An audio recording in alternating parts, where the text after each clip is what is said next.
I'm Yari Villanueva. I'm a lieutenant colonel in the Maryland Defense Force, and I'm the commander of the Maryland Defense Force Band, and I'm also the director of the Maryland National Guard Honor Guard. So I'm very honored to be here today.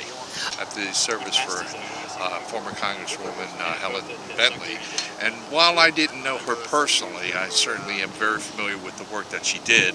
My father served as a merchant seaman for years, so he came through this port many times, and as a kid we used to go down to the Dundalk Marine Terminal to meet my father when he came in, and very aware of all the great things that she did for the port and for the state of Maryland. So it's a real honor to be here representing Maryland, representing the Maryland Defense Force, representing the Maryland National Guard in doing our little part to honor her by playing the national anthem today. Do you want to say a few words? To Helen? Yeah. Oh my God, I remember Helen so well. She was, I can remember her back almost 40 years, so quite a lady, a diplomat, a lady that never short on words. She knew exactly, she said exactly what she thought, and that's what I really liked about her. Helen always said exactly what she thought, and you know what? It was a good thing, and she was just a pleasure to be around. So can you just say how you're honored to be here today on your videotape? Yeah, well, you know, I was so honored when the port came to us and wanted us to document Helen's memorial. I mean, wow. I mean, there's somebody that I've always looked up to, and she built the port. She built the city. Thank you, Helen. Hello, my name is Bill McAllen, and I imagine this is some sort of interview where we're talking about what we remember or love about Helen. And I had the pleasure of not only working as the photographer for the Port of Baltimore, I got to know Helen very well. At events like this, if someone wasn't speaking up clearly, Helen would gesture for me to come over. And I would come over and I'd lean down, and Helen would whisper in my ear, push the goddamn microphone up in their face closer so I can hear what they're saying. So I always was ready for an outburst like that from Helen. I really enjoyed it. I also had the pleasure of going to China with Helen, and for one of the excursions of the Pride of Baltimore, and it was a very interesting experience to see someone with her expertise in the world. She knew everybody, and she knew a lot about everything. So we went to all the banquets where we'd be wined and dined, and Helen would be there sealing the deal for the Port of Baltimore. And I often say that we were blessed in Baltimore to have such a deep harbor, naturally. We wouldn't be here if we didn't have such a deep harbor, but Helen was the one that kept it open, and she was the one that built the infrastructure. So we're very fortunate to have a lady like Helen, and we will miss her. Yes, my name is Mary Louise. Well, this is a beautiful day for the life of a beautiful lady, Helen Bentley. And tell us who you are. And she married my uncle, my mother's brother, and they had a tremendous marriage, and it's a tremendous tribute to her life that was presented today through the Port of Baltimore and the state of Maryland. And to have the culmination be here at Fort McHenry is so fitting, because as our nation went through a lot of revolution right here at the port, my aunt suffered a lot of revolution to achieve what she did in her life. My family's very proud of her, and I'm honored to be here today on behalf of her husband. Hi, my name is Cynthia Berman. I work for the Maryland Port Administration. I've known Helen for about 25 years.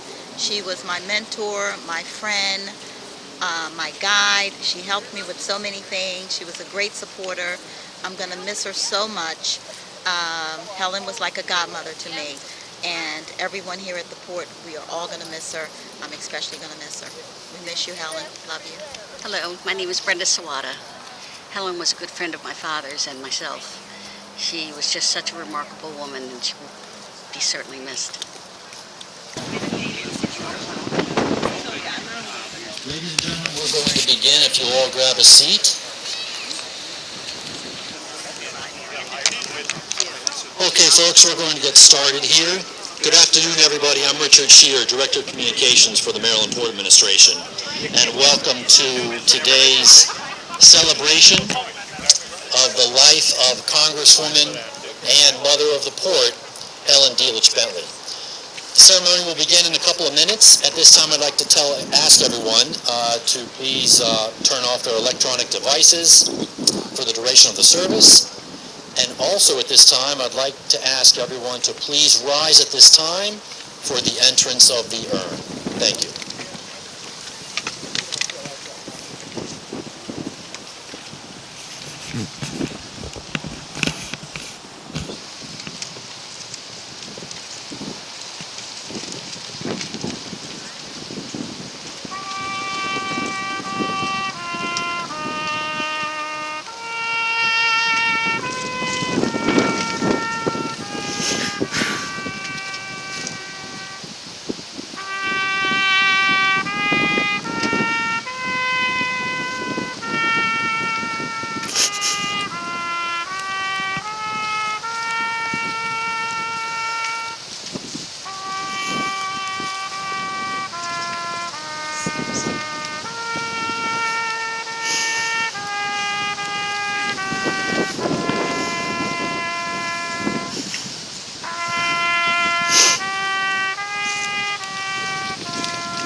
Good afternoon, ladies and gentlemen.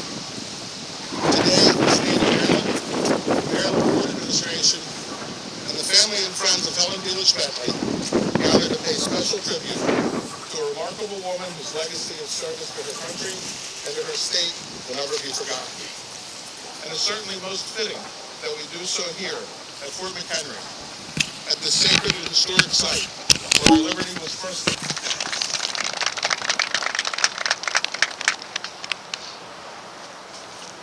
Ladies and gentlemen, please remain standing for the invocation, which will be given by Father Brian Rafferty, pastor of Our Lady of the Chesapeake Church. Good afternoon, everyone. You can do better than that. You sound like a funeral, and Helen wouldn't like that. I'd like to ask a favor. Would you all turn around and say hello to somebody you really don't know? Hi.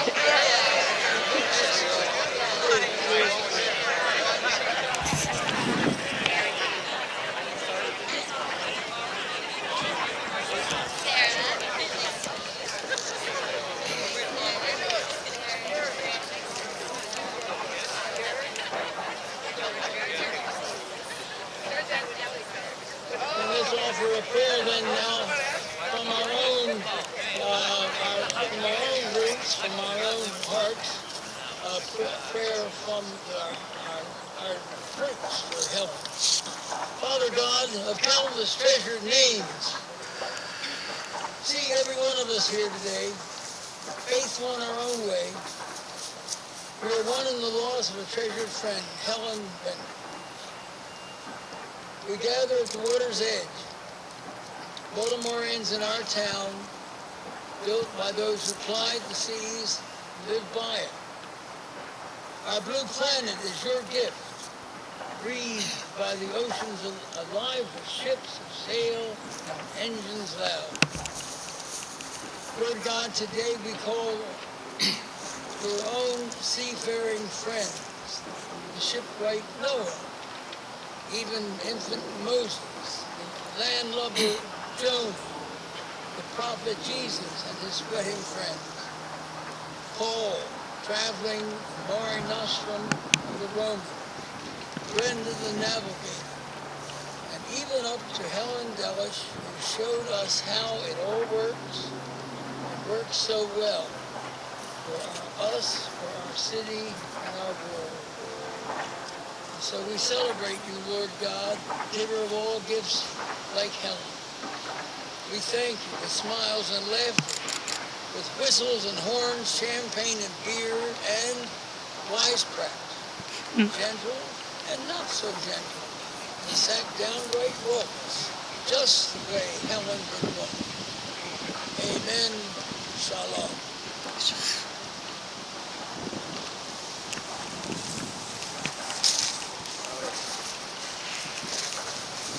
Ladies and gentlemen, our first speaker is someone who's devoted his entire career to public service.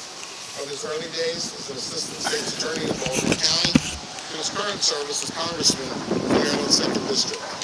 Many of you know that Mrs. Bentley and Congressman Ruppersberger contested for the 2nd District seat in 2002, and I think it shows the type of politicians that Maryland likes to elect.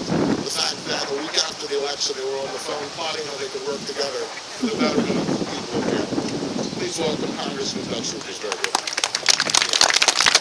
Michael, thank you very much. And those of us who were there this morning, it was a great tribute to our great friend Helen Bentley. I just want to acknowledge all family and friends. We're all here to honor our beloved Helen Bentley. And also Governor Ehrlich. And Governor Ehrlich and Helen and I have something in common. We all served and represented in Congress the 2nd Congressional District. And then we have a good friend here from a long way, from San Diego, and that's Congressman Duncan Hunter. Duncan, we used to see each other a lot in Congress, and now I work with your son, and he's a good man, so that's good. Sure. And then, we also have Senator Sarbanes and Congressman Sarbanes, and then Peter Franchot, thank you for being here also. Well, I know this may be a strange thing to say at a memorial service, but I got to tell you, I've really been looking forward to today. This will be the first time in decades that I get to talk to Helen and she has to listen without interrupting. But in all seriousness, it's an honor to be invited to pay tribute to the legendary Helen Bentley today. Now, everyone here has a Helen story. We heard a lot this morning, too.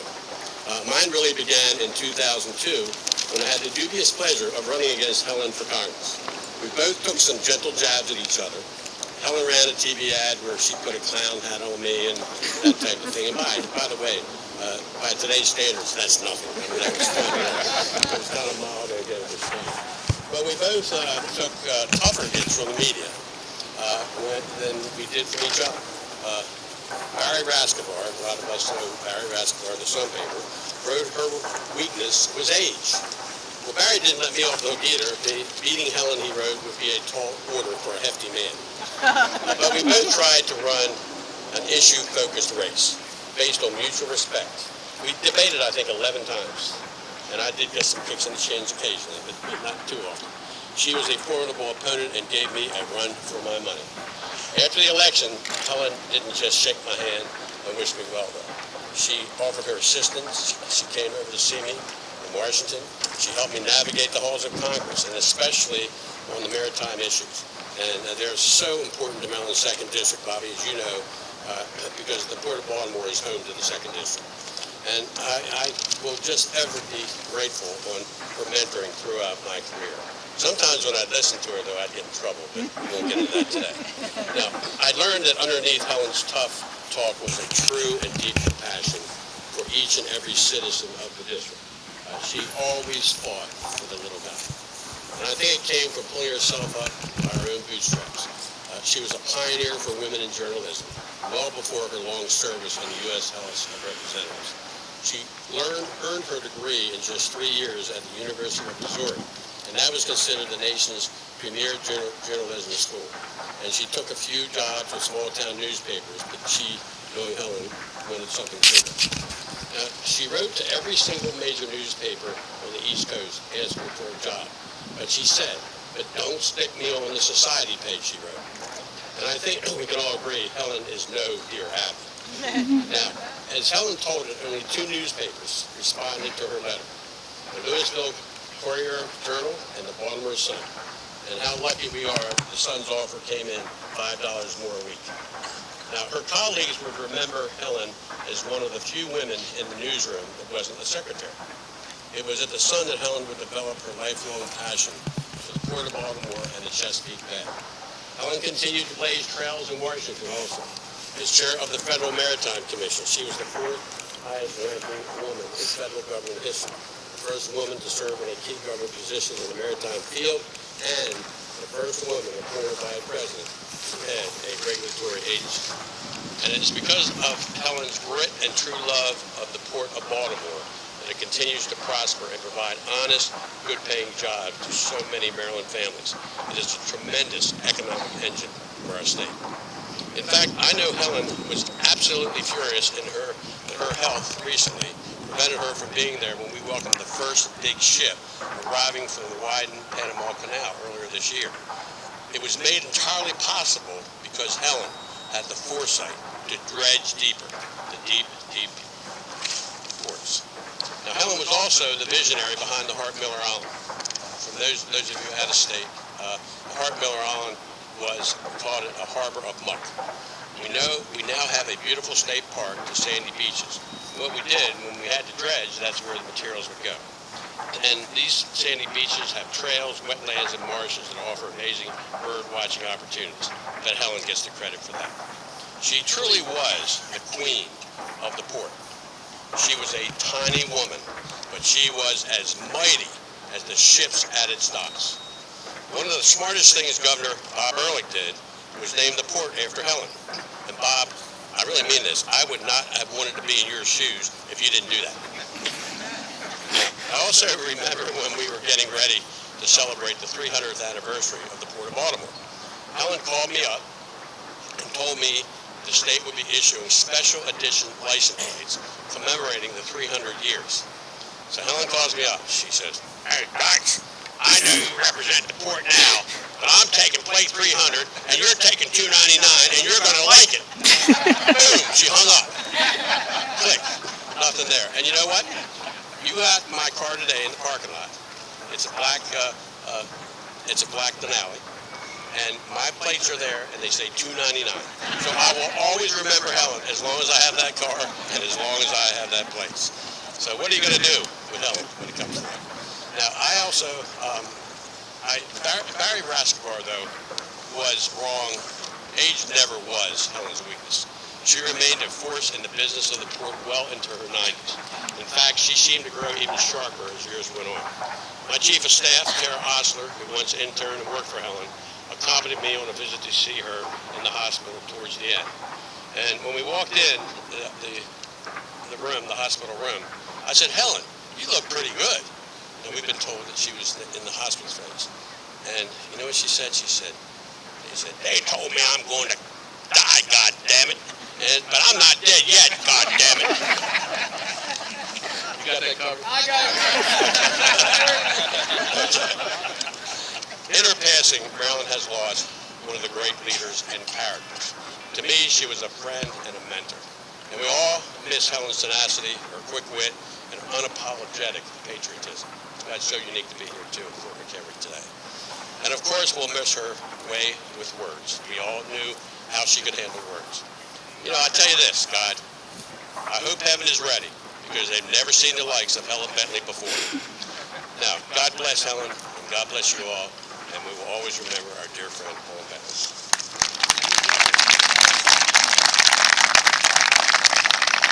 Ladies and gentlemen, before I invite our next speaker to the podium, I would ask you to please rise for the presentation of the flag.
United States Coast Guard Honor Guard for that beautiful presentation and ceremony.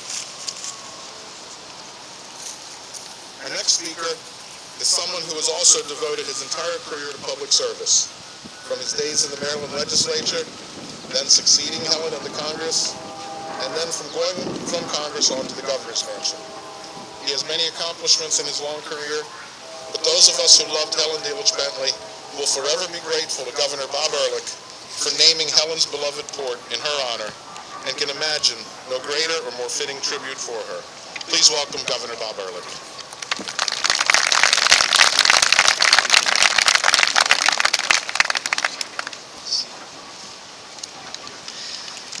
Senator, Congressman, Comptroller, honored guests, it's great to see everybody here today. Kendall and I are really honored to be part of the ceremony, and truth be told, she really hated me from the very beginning. Now, there are some reasons for this. Some of you recall, David, in 1984, you don't have to shake your head that aggressively. I worked for her opponent, Dave Smith, who challenged her in the Republican primary that year and almost won. 2 years later, I won a seat in the Maryland House of Delegates over her very, very strong objection. You're out of the shot. Yeah, let's do it. After that, she regularly told her You're out of this shot, too. Here's fine. Let's just do it from here. Very true. It was not a productive beginning to this bilateral relationship, but then two important events occurred. Helen decided to leave the seat and run for governor, and she met my girlfriend, Kendall Smith. So her attitude changed along the lines of, well, if this loser could charm a Polish girl, maybe he's not all bad. So it became Kendall Dear. And I will not tell you how she addressed me. And so here's how it would work. And this is God's honest truth. A phone call very late at night. Come on over. Kendall and I dutifully got in the car, Blaze Chapel, ran over to her house, which is about 10 minutes away, whereupon I would be given a list of chores. And the chores range from moving tree stumps to taking out the garbage to usually moving some or other heavy object from point A to point B. Now, after my chores were done, she would then offer us some hors d'oeuvres that appeared to be in the refrigerator for a period of time, but were usually stolen, taken from Capitol Hill receptions of 2, 3, 4, maybe months past. We always refused the hors d'oeuvres. After which we would sit down and she would talk. I would not talk and Kendall would not talk, but she would talk and I would listen. And the sessions were special. They were about the port, its history, its people, its successes, its challenges. It was Port 101, and we were lucky enough to be the only students of Professor Bentley's advanced class. And so it was for the last 23 years, we became buds. And we were always talking politics, always exchanging views, sometimes saying good things about Dutch, sometimes not. Always having fun with one another. And as you know, true affection with her was a swift kick in the shin, if you were lucky, and then later in life, the stabs with the cane, which could be potentially dangerous. Mm-hmm. Some of you will ask me my favorite Helen story, and many of you will recall, and Dutch talked about it, the dinner we had allegedly to celebrate the port's 300th anniversary, but it was never about that for us. Everyone got dressed up. We paid Brit Hume to come in and give a 5-minute speech, I think, and everybody was all excited, and I was scheduled to give closing remarks. And I got up, and instead of giving closing remarks, I unveiled the new Helen Delich Bentley Port of Baltimore, which was really cool, and not for the reasons you think, because I got her. Mike, did I get her? I got her. She shut the hell up for almost a week, which was, for me, a win-win, as they say in politics. I can't help but thinking of Helen, thinking of William Delich.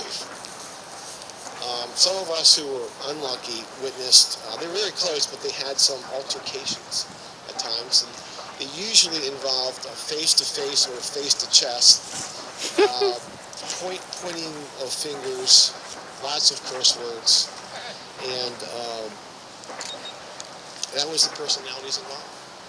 And they were very, very close, Peter, as you know, they were very, very close. And so they were great friends despite the occasional bouts. And the language would make sailors blush, but they were real. And the reason I think of William Donald Schaefer in the context of Helen Bentley is they just don't make them like this anymore. They can't. They could never survive in this politically correct era. But like William Donald Schaefer, she was opinionated, salty, and sometimes coarse. But always in love with the people who built and maintained this port.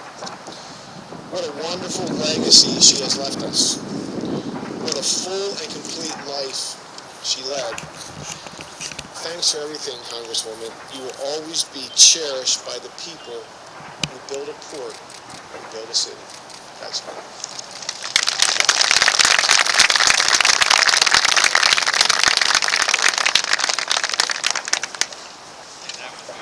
Thank you very much, Governor Ehrlich.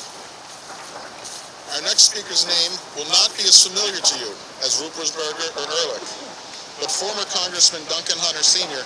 was Helen's best friend in the Congress during her decade of service.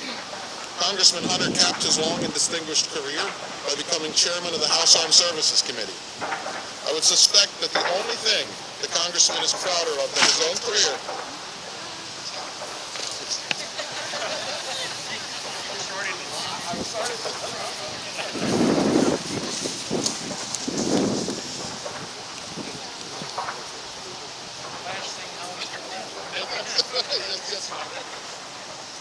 I would suspect that the only thing the congressman is prouder of than his own distinguished career is the fact that his former seat is now held by Congressman Duncan Hunter Jr., who distinguished himself as a Marine in Iraq and Afghanistan before following his father to Congress.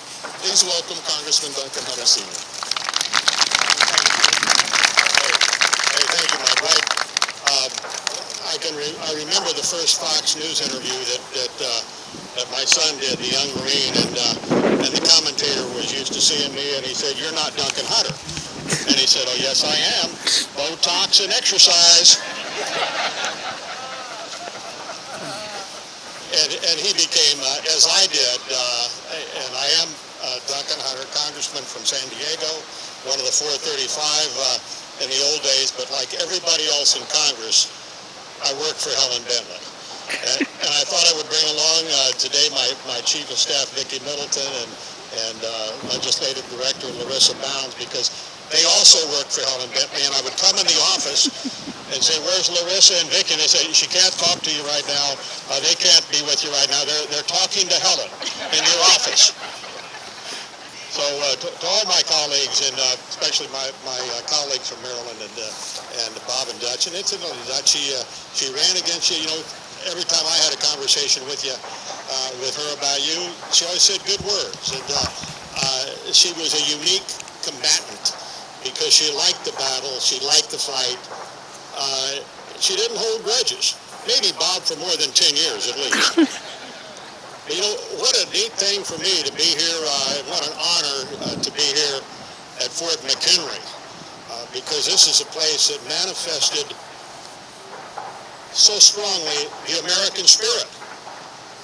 The Star-Spangled Banner, the cries of the wounded, the indomitable foe against this fledgling country, and we manifested this great spirit of independence, of toughness, of stick-to-itiveness, and of patriotism and love for freedom, all manifested in that fabulous song, and that was Helen Bentley. And to me, as one of the guys who served with her, I have these images of Helen Bentley that stand out over my 28 years in Congress. One of them was about 1985 in the Republican conference in the Capitol, and President Ronald Reagan, beloved by the Republican Conference, spoke to us and came in. It was a special day. And when he got finished speaking and gave this inspiring speech, of course, we were all mesmerized by Ronald Reagan. Helen Bentley got up to ask a question, and he recognized her. He said, "Yes, Helen." He said, "Mr. President, this economy's going to bad places. And I've got 10,000 workers unemployed in the Port of Baltimore.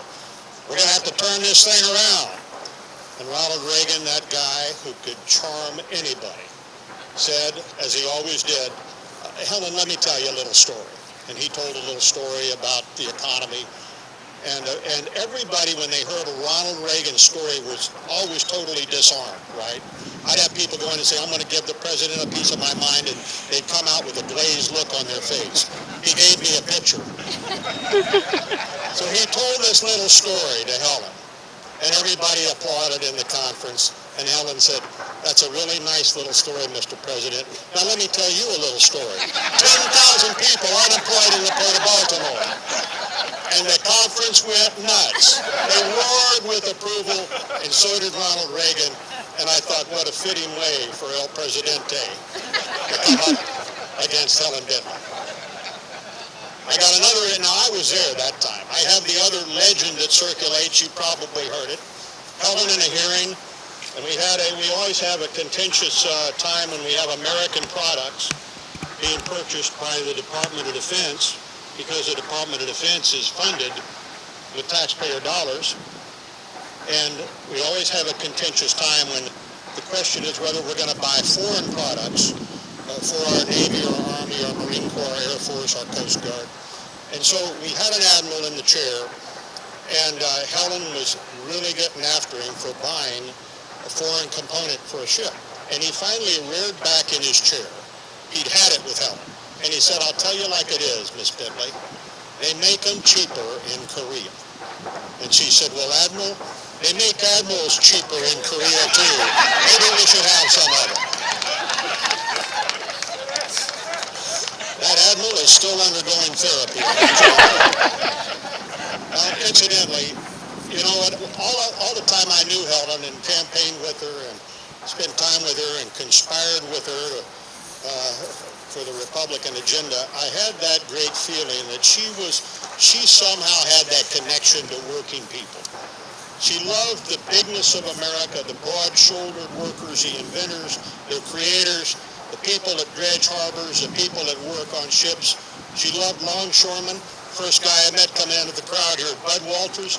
Bud, you were a longshoreman 45 years ago when you met Helen Bentley as a columnist. Is that right? Helen Bentley loved people at work and made America work, and had that fabulous connection that we need to resume. And so I've always thought of Helen as a model for people, and we should take her life as a model. She was such a bright light in our lives. And I thought about the characteristics that we could best use, that she could impart to us, that we could, because most of us are parents and grandparents who are here, that we could best impart to our kids. First is courage. She had tremendous courage. I never saw Helen when she was afraid of anything. You need to have courage to move in this world and to keep this country free. We need to teach our kids, have courage. Hard work. Think about it. Helen was 92. She never retired. She was busy. She worked for others. She kept working. Work hard. Lastly, be kind. Helen was kind. My image of Helen is leaving an event, any event, and you guys probably always saw this too, and so Bob, she didn't just take all those hors d'oeuvres back to her house. She always had a plate. She said, "You go on, Hunter, I got to get this plate of food for my staff."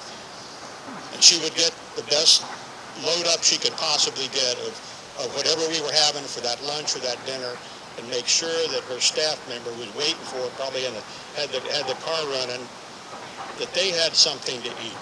She really cared about people. And that last image I had of her when I was out here right after Desert Storm, the first Gulf War, and She said, I want you to meet the biggest veterans post in the world. Had like 800 people were there when we came in. And so I did a parade with her. Nobody knew who it was. I did this parade with her, veterans parade, and a little kid ran up to me at the end of the parade and said, are you her bodyguard? I said, yes, exactly what I am. But we went to the VFW thing, and we had a lot of speechifying by the BF and Ws, by the veterans, and Helen made a great speech, and she wanted me to speak, and I gave a speech. It was about 10:30 or so when we were finished. And I said, okay, Helen, adios, I'm heading back to D.C. And she said, no, you're not. She said, first, you have to thank every veteran here. We're going to go to their tables and go table by table and just thank them all for their service. I said, Helen, there's 800 people here. She said, it won't take long. About an hour and a half later, we had finished the last table. Helen had shaken that last hand and thanked that last veteran for their service. Helen Delich Bentley, American, thank you for your service. God bless. You didn't get my pocketbook, right? You just took that from all the way from California to be here on this special day. Your pocketbook is not in your purse. Our next speaker is someone who was a very young man when he met Helen, and she became a very significant person in his life over a lifelong friendship. Especially in the difficult last year of her life, David Blumberg and his wife Ellie were a constant presence of love, help, and support to her. David is going to offer a few words on behalf of Helen's family.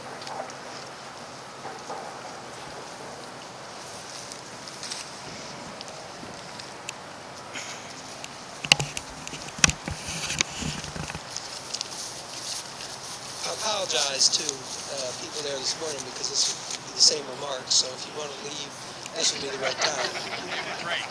Oh, thank you, Doctor. I was very honored and touched when Molly, Helen's great niece, asked me to speak representing the family at today's service. They want me to thank everyone who came to this special occasion, particularly the two governors, Rowland and Hogan. Neither one of you will ever truly know the gratitude she had for you both.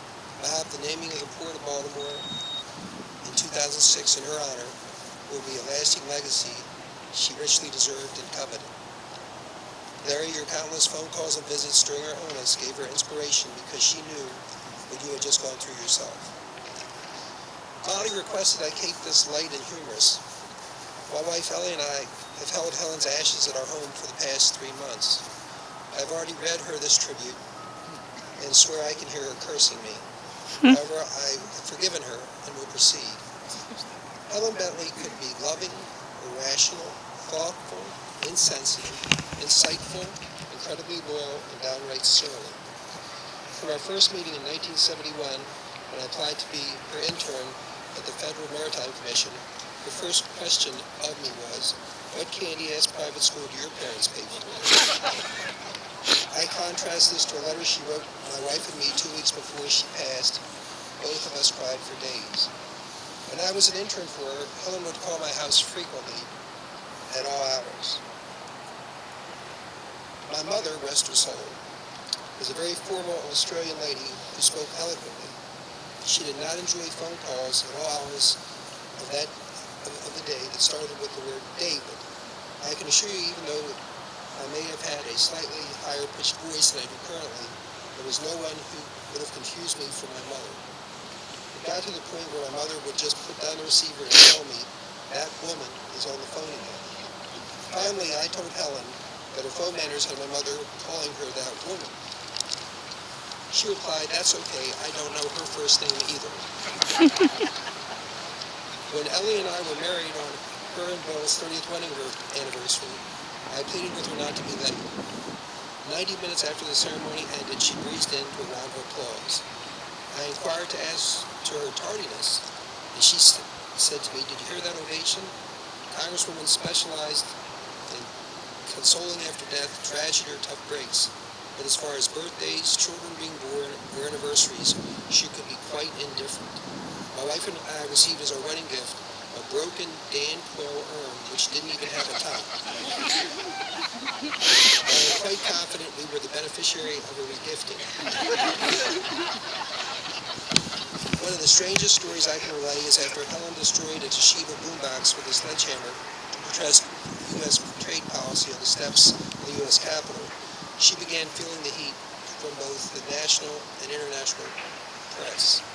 In response, she decided she needed to go to the Inner Harbor for a public event with two Asians, my wife Ellie and her aide Wilbur Sue, to show there were no hard feelings. Dropping Ellie off at the house with Wilbur, the congressman immediately began screaming at both of them to take off their sunglasses because otherwise nobody would know they were Asian. But both quickly complied. Helen was the most colorful person any of us will ever meet. She embarrassed me greatly in front of Charlton Heston at the Republican National Convention in 1992. I've had a long admiration for the late actress Elizabeth Scott, who was a star in Heston's first film in 1950.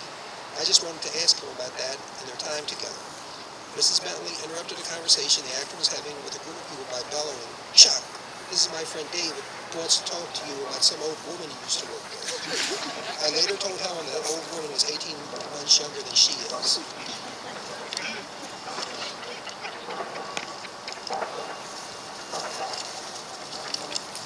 On the other hand, Helen was the only person outside of my family that truly comforted me after my father's untimely death. She could be the most confounding human being on the planet. No one could have been more useful or consoling than Helen Bentley after the Chase train crash killed 16 people in 1987. Her compassion was intense and sincere. Every Christmas we would spend together. On that Wednesday, Helen would visit people who lost loved ones during the year. I remember vividly going to Harford County to visit the Williams family who lost their only child and only son, a lieutenant who died in Flight 103 over Lockwood, Scotland. Her presence there was greatly appreciated, and she was a strong shoulder for others to place their burdens. Returning home that evening, the other Helen appeared out of nowhere. Spying a Kathleen Kennedy Townsend for Congress sign in a large field off Route 1, she immediately shrieked at me to stop the car, climb over two fences, and have the political material removed. I told her the election was long over and no one but her could see it anyway. She insisted that she knew the owner of the property and he wouldn't want to break the local ordinance for keeping a sign up too long after election. I took it down figuring if he knew Helen, he might have put up a Kathleen sign anyway. Right when I thought I knew her as well as anyone, she baffled me again. According to the Maryland Parole Commission in 2003, we met for lunch. She told me that I was the perfect person for that position. I asked, is that because of my 20 years of working in the Baltimore City Jail and my interest in corrections and rehabilitation? She looked at me startled and said, "No, you're too rich to take a bribe." I had no idea she had such high regard for my character. Before I close, I want to turn serious for a moment. Helen and Bill Bentley loved each other deeply during their 34 years of marriage. The admiration and respect that the two of them had for each other, though maybe not known by many, was truly inspiring. Their pets were their children, and my wife and I have been lucky to use them as a model for our now long-lasting union. When Bill passed away in 2003, the general public saw a soft, vulnerable side of Helen Bentley that many never thought existed. During the past 13 years since Bill's death, Helen has adjusted to life without him. However, she missed him enormously. Theirs was a romance for the ages. I know in my life there will never be another Helen Bentley. I also realize that I will never love anyone. Beautiful.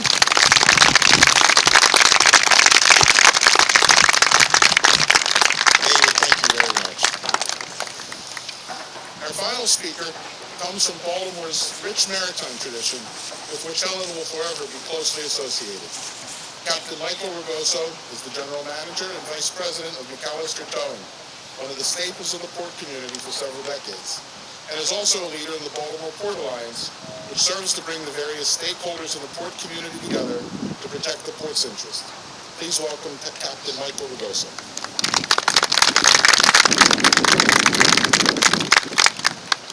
Helen were here, she'd make sure to tell me to speak up, I'm sure. It's such an honor to be up here with such esteemed leaders of our country, and it's very fitting that it's in Helen's honor. It's always a pleasure to tell people that I meet about Helen, and I always feel good that I can say she was my friend. It is with sadness that I stand here today to talk about her, and she is no longer with us. I remember when I first started the industry in Baltimore, I met Helen for the first time at a bull roast. She said, "Aren't you glad I saved your shipyard?" I said, "Yes, ma'am," but was thinking, who is this crazy lady? And did she really save the shipyard? Little did I know that she was our congresswoman. She did save the shipyard, and then later on she would become a good friend and mentor. This was long before she used a cane, so I was safe at the time.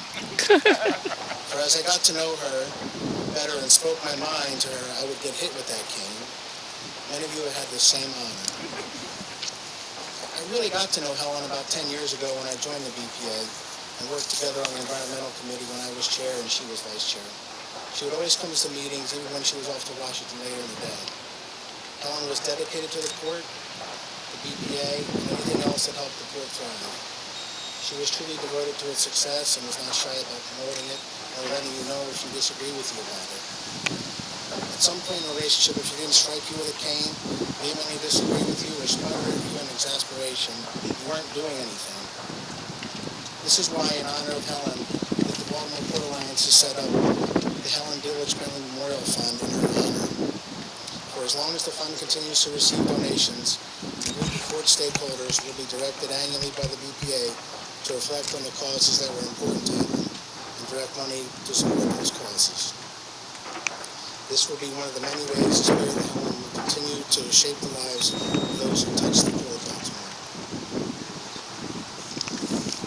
Just today, the Steamship Trade Association's Charitable Legacy Fund has donated $10,000 to this fund. Additionally, we hope you all consider donation to the fund so we continue to perpetuate Helen's good name and works. Again, it was an honor to know Helen, and I will miss my good friend's wit and spunk. Thank you, Captain, very much. Ladies and gentlemen, we will now have a musical selection by Miss Katrina Jones.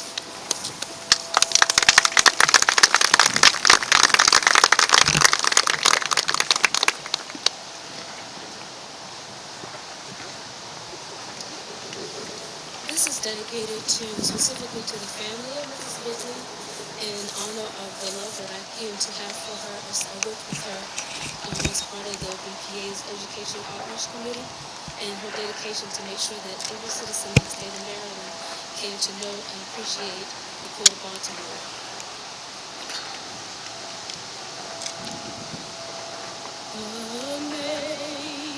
Amazing grace, how sweet the sound that saved a wretch like me. I once was lost, but now I'm found.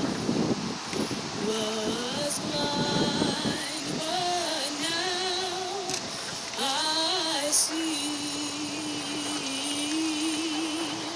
'Twas grace that taught my heart to fear, and grace my fears relieved. How precious did that grace appear the hour I first believed, when we've been there 10,000 years, bright shining as the sun, with no last days to sing us praise. Then when we first begun,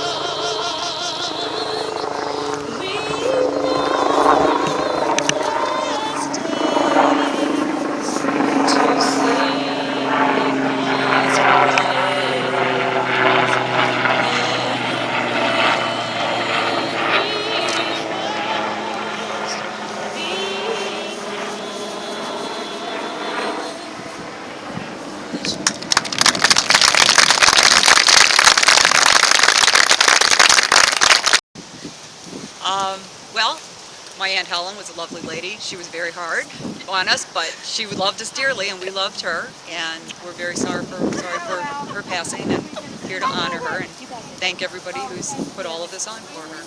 And it's a beautiful day It's today. a gorgeous day. She's shining down on us. And then you might say this This is my mother, Mary Louise Bentley Fink. She was Bill Bentley's sister.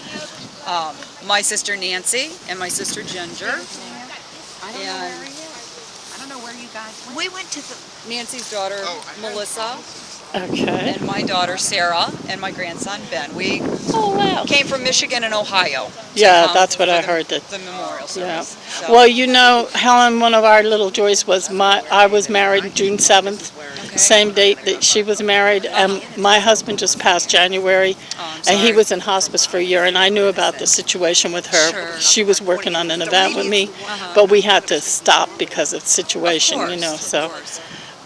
She's well loved and missed. She is. She will be. She's done a lot of great things, and we're very proud of her. Proud to be part of her family. I'm glad to be able to get this because you're going to go back out of state, right? We will be. Yeah. Yes. So this we'll is be great. leaving on Sunday. Thank you very much. Thank you. Thanks for including us. I think it's fair to say all of us believe that Helen Bentley rightfully belongs on that list. So Helen, we love you. Thank you all for being here.